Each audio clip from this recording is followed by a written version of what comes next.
అందరికీ నమస్తే, welcome to garam garam వార్తలు. ఎట్లున్నారు అందరూ? అంత మంచేనా? చలో మంచిగానే ఉండుంటారు అందరూ. మన వార్తలు అయితే షురు చేద్దాం. ముందుగా ఏం చేయాలి? హెడ్లైన్స్ చూద్దాం పారి. పెన్షన్లకు అడ్డుపడుతుండు చంద్రాలు, కోపం చేస్తుండ్రు అవ్వతాతలు. హామీలిచ్చి ఏప్రిల్ ఫూల్ అంటున్న బాబు. నా మేనిఫెస్టోతో పబ్లిక్ ను ఫోల్సన్ చేయాలని ట్రై చేస్తా ఉంటా. వర్మ చేతుల పవను, ఇంకెక్కడైతాడు విన్ను. ఖర్గే సారు జారిండు మాట, పొరపాటునొచ్చింది ఆయన నోట.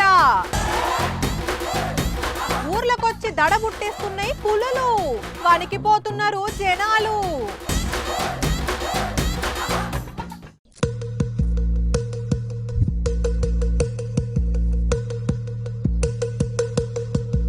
ఆగో బాబోరేమో రాస్తున్నారు సీరియస్ గా.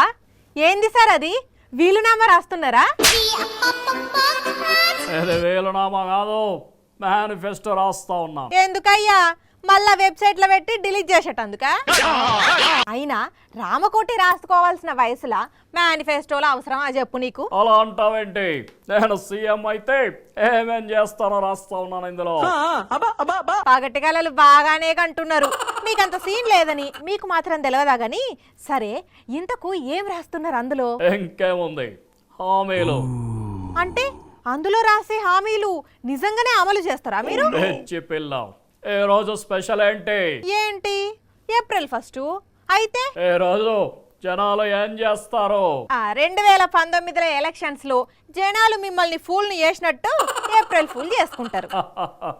ఏడాదికి ఒకసారి ఏప్రిల్ ఫూల్ మాదిరి 5 ఏళ్ళకు ఒకసారి నా మేనిఫెస్టోతో పబ్లిక్ ను ఫోల్సన్ చేయాలని ట్రై చేస్తా ఉంటా. That is my talent. అవ్వా, తప్పు కదా సార్ అట్లా చేయడం. తప్పులు వెన్నుపోట్లు మాకు వెన్నతో పెట్టినవి. మీరు సీఎం అయ్యేది లేదు, ఆ మేనిఫెస్టో పనికొచ్చేది లేదు గాని ఉత్తగా అనుకుందాం, మీరిచ్చిన హామీలు ఏమైనాయి అని జనాలు అడిగితే ఏం చేస్తారు? ఇంకేముంది, కళ్ళబొల్లి కబుర్లు చెప్పడం, మసిపోసి మారేడికాయ చేయడం. అంటే చెప్తా విను. 2014లో 87,612 కోట్ల రైతు రుణాలు మాఫీ చేస్తానని చెప్పాను. వాళ్ళు కూడా నిజమే అనుకున్నారు. అవును, కానీ సీఎం అయ్యాక కోటయ్య కమిటీ వేసి కోతలు పెట్టి అందరినీ ఫోల్సన్ చేశాను. ఎంత ఘోరం! అదే మాదిరిగా అధికారంలోకి వస్తే డ్వాక్రా రుణాలన్నీ కూడా రుణమాఫీ చేస్తానని చెప్పాను. కానీ నేను సీఎం అయ్యాక మొత్తం కూడా లైట్ తీసుకున్నాను. దాంతో ఆ రుణాలు కాస్త పెరిగి 25,000 కోట్ల రూపాయలు అయ్యాయి. దట్ ఈస్ మై వ్యూహం. వామ్మో వామ్మో, నక్క జిత్తుల వేషాల్లా మీరే నెంబర్ 1 ఉన్నట్లున్నారు కదా. అంతేకాదు, ఇంటర్మీడియట్ వరకు కూడా పిల్లలందరికీ ఫ్రీ బస్ జర్నీ అని చెప్పి హామీ ఇచ్చాను. వాళ్ళని కూడా ఫోల్సన్ చేశాను. చదువుకునే పిల్లగాళ్ళతోటి రాజకీయమా? ఛీ, ఏ మనుషులు సార్ మీరు? అక్కడి దాకా ఎందుకు, ఒక కుటుంబానికి ఏడాదికి 12 సిలిండర్లు ఇస్తానని చెప్పాను. అది కూడా 1000 రూపాయల సబ్సిడీ ఇస్తానని హామీ ఇచ్చాను. కానీ చెయ్యలేదు కదా. April fool. ఆడపడుచులను ఆగం పట్టించుడు లీడర్ లక్షణమేనా అసలు? ఇదే కాదు, పుట్టిన ప్రతి ఆడబిడ్డకి మహాలక్ష్మి పథకం పేరు మీద 30,000 రూపాయలు నేరుగా బ్యాంకులో డిపాజిట్ చేస్తానని చెప్పాను. చేశారా మరి? చేశా, కానీ డబ్బులు డిపాజిట్ కాదు, ఏప్రిల్ ఫూల్ చేశా. ఏంది సార్ ఈ ఘోరం? ఇక మీరు పని చేసిందేడున్నది? పాపం పేద పబ్లిక్ ను పరేషాన్ చేసుడు తప్పితే. చెప్పేది విను. ఇవే కాదు, పేద మహిళలందరికీ కూడా ఉచితంగా సెల్ ఫోన్లు ఇస్తానని చెప్పాను. అది ఏప్రిల్ ఫూలే కదా. That is my talent, that is my వ్యూహం, దట్ ఈస్ మై వెన్నుపోటు. ఇట్లా హామీలు ఇచ్చి తర్వాత ఏప్రిల్ ఫూల్ అంటే ఇక జనాలు ఎట్లా నమ్ముతారు మిమ్ములా? నమ్మరనే కదా ఈసారి మా దత్తపుత్రుని అలాగే పువ్వు పార్టీని కూడా కలుపుకున్నాను. ఎలాగో మా ఎల్లో మీడియా ఉండనే ఉంది. 2014 బోని, కనీసం ఇప్పుడు రాస్తున్న మేనిఫెస్టోల హామీల సంగతి ఏంది? చెప్పాను కదా, ఏప్రిల్ ఫూల్. ఈ లెక్కన చూస్తే పోయినసారన్నా పాపం పోని అని 23 ఇచ్చిండ్రు జనాలు. కానీ ఈసారి మీ సైకిల్ కంప్లీట్ గా షెడ్డుకు పోవడు ఖాయం. గాని ఇప్పుడే ఒక మంచి ఐడియా వచ్చింది, అర్జెంట్ గా మేనిఫెస్టోలో రాసేయాలి. ఓరి దేవుడో, ఏందయ్యా అది? నేను సీఎం అయ్యాక అందరిని కూడా 6 నెలలకు ఒకసారి అంతరిక్ష యాత్రకు పంపిస్తాను. ఎస్, అదే రాస్తా ఉన్నాను. ఛీ, అది మేనిఫెస్టో అనుకుంటానవా, మ్యాజిక్ బుక్ అనుకుంటానవా? నడువు అక్కడి నుంచి. అది ఎట్లా డస్ట్బిన్లో వాడేసేదే కదా. కానీ చూసిండ్రా, జనాలు ఏడాదికి ఒక్కరోజే ఫూల్స్ని చేసుకుంటారు. కానీ అదే ఈ ఇంద్రబాబు 40 ఏండ్ల నుంచి జనాలను ఫూల్స్ను చేయాలని చూస్తున్నాడు. ఇప్పటికే ఆయన కపట వేషాలు అందరికీ తెలిసినాయి కాబట్టి ఇక ఈసారి సైకిల్ను పాత్ర పెట్టుడు పక్కా గని కదా. ఏ రోటి కాడ ఆ పాట పాడుతూ తనది కూడా చంద్రబాబు స్కూలే అని పవన్ కళ్యాణ్ ప్రూవ్ చేసుకుంటున్నాడు అని సెటర్లేషండు పేర్ని నాని.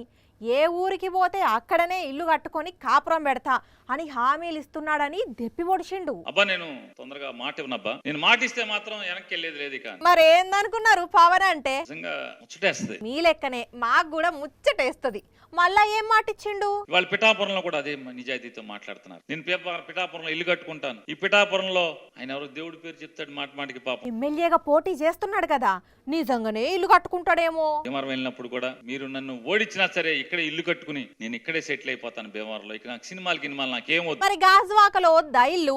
అక్కడ కూడా ఒక ఇల్లు కట్టుకోవాలి, లేకపోతే అక్కడ లూకుంటారా? నిన్న పవన్ కళ్యాణ్ గారు మాట్లాడుతూ ఆయన గొప్ప మాట మాట్లాడారు. ప్లీజ్ రా మీకు దండం పెడతారా, నన్ను ఒక్కసారి ఎమ్మెల్యేగా ఒక్కసారి పంపించండి రా అని మాట్లాడుతూ నన్ను గెలిపిస్తే నా స్నేహితుల ద్వారా అయినా సరే ఇక్కడ హాస్పిటల్ కడతానన్నారు. అబ్బా, హాస్పిటల్ కట్టిపిస్తా అన్నాడంటే గ్రేటే. మరి మీరు ముగ్గురు కలిసిపోయి మీ ప్రభుత్వం వచ్చేస్తే గవర్నమెంట్ నుంచి కట్టరా? అరరే నిజమే కదా.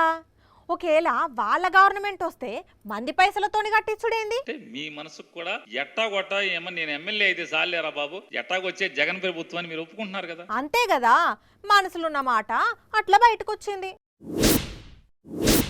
సాంప్రదాయిని సుప్పిని శుద్ధ పూసిని అనే డైలాగులు కరెక్ట్ అంటే కరెక్ట్గా ఎవరికి సూట్ అవుతాయి అంటే ఇంకెవరికి? అది జనసేన పెద్ద మనిషి పవన్ కళ్యాణ్కే. అవు అసోంటి తీస్మార్ ఖాన్ ఆయన తప్పన్నప్పుడే అందరూ తప్పనాలి, ఆయన ఒప్పు అన్నప్పుడే అందరూ ఒప్పు అనాలి. మళ్ళా అది అట్లా కాదు ఇట్లా అంటే ఇట్లనే అర్థం చేసుకోవాలి. ఎందుకు ఇట్లా అంటారా? ఇగో ఇట్లా. నా గెలుపు మీ చేతుల్లో పెట్టాం. 1 సెకండ్ పవన్ కళ్యాణ్ గారు, 1 సెకండ్, ఒక్క సెకండ్ అట్లనే ఆగి ఇదివరకు మీరు వర్మ గారిని అన్న మాటలు రివైండ్ చేసుకోండి. వర్మ గారు అంట ఆయన ప్యాకెట్ క్లబ్ నడుపుతా ఉంటాడు ఎమ్మెల్యే అయ్యింది. ఇప్పుడు కరెక్ట్ అంటే కరెక్ట్ గా సూట్ కాదు పవన్ కళ్యాణ్ కు. సంప్రదాయిని సుపిని శుద్ధ పూసని అనే డైలాగు వర్మ గారు అంట ఆయన ప్యాకెట్ క్లబ్ నడుపుతా ఉంటాడు ఎమ్మెల్యే అయ్యింది. దీన్ని బట్టి అర్థం చేసుకునేది ఏంటంటే పవన్ కళ్యాణ్ భవిష్యత్తు ఆయన రాజకీయ గెలుపు ఒక పేకాట క్లబ్ నడిపే వ్యక్తి చేతిలో పెట్టింది అన్నట్టు. ఇంకా గమ్మత్ చూడండి ఎట్లా నవ్వుతున్నాడో. సిగ్గు లేదే జీడిగింజ అంటే నల్లగున్నా నాకేం సిగ్గు అన్నదట. అవో గట్లనే ఉన్నది పవనాల పరిస్థితి కూడా. ఇప్పుడు ఇదివరకు చంద్రబాబుని తిట్టిన మాటలను, లోకేష్ను తిట్టిన మాటలను, వాళ్ళు ఈయన గారిని తిట్టిన మాటలను అన్నిటిని మర్చిపోయిండు. ఇప్పుడు గెలిచేదందుకు నాలుక మడత పెట్టి ఆఖరికి పేకాట క్లబ్బులు నడిపే వ్యక్తిని తిట్టిన నోటుతోనే పొగుడుకుంటా చేతులు కలిపిండు. మరిగా నా సీటుకే ఎసరు పెట్టి వచ్చిండు, మళ్ళీ నన్నే గెలిపియమని అంటున్నాడు అని వర్మ క్రాస్ ఓటింగ్ ఇట్లా చేయించి పవన్ ఎట్లా దెబ్బతీస్తాడో గానీ నిజంగా పవన్ది నాలుకో తాటిమట్టో ఆయనకే తెలియదు. నా గెలుపు మీ చేతుల్లో పెట్టాం. వర్మ గారు అంట ఆయన ప్యాకెట్ క్లబ్ నడుపుతా ఉంటాడు ఎమ్మెల్యే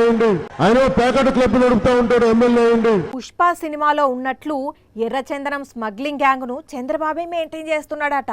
రీసెంట్గా ఆయన టికెట్ ఇచ్చిన క్యాండిడేట్ను పెట్టి పుష్ప 3 సినిమా కూడా తీయొచ్చట. అసలు చంద్రబాబుకు ఆ పుష్ప సినిమాకు బొజ్జల ఫ్యామిలీకి లింక్ ఏంది? మధుసూదన్ రెడ్డి చెబుతున్నాడు, సార్ బొజ్జల ఫ్యామిలీకి ఏ పాపం తెలియదు అని మొన్న చంద్రబాబు కితాబ్ ఇచ్చిండు, చూసిండ్లా? మిస్టర్ చంద్రబాబు నాయుడు గారు, బొజ్జల ఫ్యామిలీ మంచి ఫ్యామిలీ కదా. గోపాలరెడ్డి ఎందుకు తీసేసావు మినిస్ట్రీ? ఎందుకు తీసావు నాయనా? ఏమో మాకేం తెలుసు, మీరే చెప్పుర్రి. 3 సార్లు వార్నింగ్ ఇస్తే వెనకపోతే లారీలు పట్టేస్తే నువ్వే వార్నింగ్ ఇచ్చావు కదా, పేపర్లో వచ్చింది కదా, అంత స్టేట్మెంట్ అయింది కదా. వీళ్ళు అమ్మ కొడుకు వచ్చి నోరు కొట్టుకున్నారు కదా తీయొద్దని. మళ్ళీ నువ్వెందుకు తీసావు మిస్టర్ చంద్రబాబు నాయుడు గారు? లెక్కల్లో తేడాలు వచ్చి తండ్రిని తీసేసిండేమో. అంత పెద్ద కుటుంబం అయితే ఎర్రసందనం అమ్మని కుటుంబం కాబట్టి నువ్వు తీసావా? ఇప్పుడు కొడుకొచ్చి లెక్కలు సెట్ చేసిండు కావచ్చు. అంటే నీకెంత పార్ట్నర్షిప్? ఆ 1000 కోట్లు నీకెంత పార్ట్నర్షిప్? అమ్మేసిన 5,000 కోట్ల ఎర్రసందనంలో నీకెంత ఇచ్చారు బొద్దలు సుధీర్? సుధీర్ కంటే మంచి క్యాండిడేట్ ఇంకెవరు దొరకలేదేమో అక్కడ, అందుకే ఆయనకి ఇచ్చిండు టికెట్. పక్కన ఎర్రసందనం స్మగ్లర్ని పుష్ప నెంబర్ 3ని పక్కన పెట్టుకొని 3 సార్లు వార్నింగ్ ఇచ్చావు. Pushpa 1, Pushpa 2 cinema, 3rd cinema తీయాలి మీద. మళ్ళా కొత్తగా సినిమా తీసుడు ఎందుకు సారు? రోజు చేస్తూనే ఉన్నారు కదా. ముందు ముందు ఇంకా చాలా సినిమాలు ఉన్నాయి చూసేటి. అవ్వా అవ్వా అవ్వా, ఎంత మాట! రాహుల్ గాంధీ సారును పట్టుకొని ఖర్గే సారు అంత మాట అంటాడా? పార్టీల సీనియరు, రాజకీయాలల్లో ఎంతో అనుభవం ఉన్నది. అసొంటి ఆయనకు పార్టీ పగ్గాలు అప్పచెప్తే మంచిగా నడుపుతాడు, మనకు కూడా నమ్మకస్తుడే అని ఖర్గే సారును ముందు పెట్టి కాంగ్రెస్ రాజకీయం చేద్దామంటే ఖర్గే సారేమో రాహుల్ గాంధీనే ఎంత పెద్ద మాట అన్నాడో ఈనుండ్రి. రాహుల్ గాంధీజీ अपना जान दे, उनके शरीर के टुकड़े टुकड़े हो गए। राहुल गांधी जी अपना जान दे, उनके शरीर के टुकड़े टुकड़े हो गए। ఏం మాట్లాడుతున్నారు సార్? మీ మాటలింటే కాంగ్రెస్ పార్టీలకి నరాలు కట్ అయిపోయేటట్టున్నాయి. లేకపోతే మరి దేశం కోసం రాహుల్ గాంధీ ప్రాణాలు ఇచ్చుడేంది సార్? राहुल गांधी जी अपना जान दे, उनके शरीर के टुकड़े टुकड़े हो गए। खत्म, bye bye, tata, goodbye, गया गया। మీ మాటలింటే ఇప్పుడు ఇదే మేము వేసుకోవాలనేమో. అయినా కాంగ్రెస్ పార్టీకి ఖర్గే అపర భక్తుడు, ఇప్పుడు మళ్ళా చేతి గుర్తు పెద్ద పెబ్బ. అట్లెందుకు మాట్లాడిండు అంటే పాపం కావాలని కాదు, కంఠం స్లిప్ అయిండు అంటే నోరు జారిన అన్నట్టు. అరవింద్ కేజ్రీవాల్ అరెస్టును ఖండించేందుకు ఇండియా కూటమి రామ్లీలా మైదానంలో ర్యాలీ తీస్తే అక్కడ మాట్లాడిన ఖర్గే సారు దేశం కోసం ఇందిరాగాంధీ ప్రాణత్యాగం చేసింది అని, ఆ వెంటనే రాజీవ్ గాంధీ అమరుడైండు అనబోయి రాహుల్ గాంధీ అమరుడైండు అన్నాడు. ఇది విన్నోళ్ళు ఒక్కసారి మస్తు షాక్ అయిండు. राहुल गांधी जी अपना जान दे, उनके शरीर के टुकड़े टुकड़े हो गए। మరి కారా కళ్ళ ముంగడ రాహుల్ గాంధీ పెట్టుకొని రాహుల్ గాంధీ అమరుడైండు అంటే నవ్వుకోరా సూస్టోళ్ళు? అట్లనే అయింది కథ. అందుకే ఏదన్నా మాట మాట్లాడేటప్పుడు 1-2 సార్లు ఆలోచించి మాట్లాడాలి. అందులో మళ్ళీ రాజకీయ నాయకులు అయితే ఖచ్చితంగా చూసుకోవాలి. అంతేనా లీడర్లు? राहुल गांधी जी अपना जान दे, उनके शरीर के टुकड़े टुकड़े हो गए। खत्म, bye bye, tata, goodbye, गया गया। అది నిజామాబాద్ జిల్లా ఆర్మూరు. ఆదివారం నాడు అందరు అమ్మలక్కలు అన్నలు ఎవరి పనులకు వాళ్ళు పోయొచ్చి బుక్కెడు తిని నిద్రలకి జారుకున్నారు. మధ్యరాత్రి 1 అయ్యింది, అందరూ నిద్రలనే ఉన్నారు. 2 అయింది, అందరూ నిద్రలనే ఉన్నారు. కానీ టైం 3 కొడుతుంటేనే అందరికందరూ గల్లున కేకలు పెట్టుకుంటా బయటకు వచ్చిండ్రు. పరేషాన్ అయ్యిండ్రు. అరే అంతసేపు మంచిగున్నోళ్ళు ఎందుకు అట్లా అయ్యిండ్రు అంటారా? ఏం జరిగిందో మీరే చూడుండ్రి. కట్ట తెగింది, కాలనీ మునిగింది, ఇండ్లల్లో మొత్తం నీళ్లు చేరినాయి. నడింట్ల నీళ్లే, ఇంటి బయట నీళ్లే, ఎటు పోదామన్నా నీళ్లే, ఎటు పోరాకుండా నీళ్లే. కాలనీ మొత్తం కెనాల్ నీళ్లు రౌండ్ అప్ చేస్తే కన్నీళ్లు పెట్టుడు ఒక్కటే తక్కువ అనుకో రాదుండ్రి ఈ అమ్మలక్కలకు అన్నలకు.